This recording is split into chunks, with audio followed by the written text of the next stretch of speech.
నీళ్ల విషయంలో తెలంగాణకు జరిగిన అన్యాయాన్ని సవరించేందుకు 9.5 ఏళ్ల పాటు బీఆర్ఎస్ ప్రభుత్వం నాటి గౌరవ ముఖ్యమంత్రి కేసీఆర్ గారు ఎంతగానో శ్రమించి తెలంగాణ నీటి హక్కులను కాపాడడానికి వారెంతో శ్రమించారు.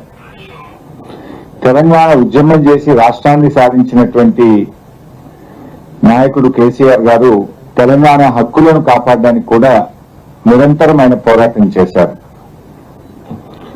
ముఖ్యంగా కృష్ణా నదీ జలాల్లో తెలంగాణకు చాలా నష్టం జరిగిందని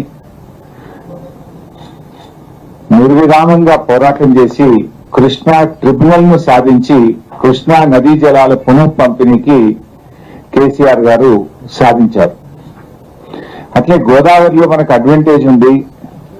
గోదావరిలో సబ్ బేసిన్ వైజ్ అప్పటి బచావ్ ట్రిబ్యునల్ అవార్డు ఇచ్చింది కనుక ఆ గోదావరిలో తెలంగాణ హక్కులను శాశ్వతంగా నిలపడం కోసం కేసీఆర్ గారు ఎంతగానో కృషి చేశారు.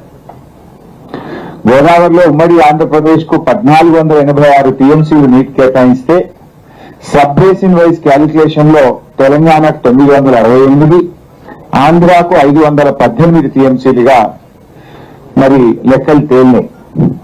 దానికి అనుగుణంగా కేసీఆర్ గారు ఆ 968 టీఎంసీల నీటి హక్కులను స్థిరపరచడానికి కొత్త ప్రాజెక్టులను యుద్ధ ప్రాతిపదికన ప్రారంభించి దాదాపు 400 టీఎంసీలకు గోదావరిలో మనం హైడ్రాలజీ అనుమతులు సాధించాం.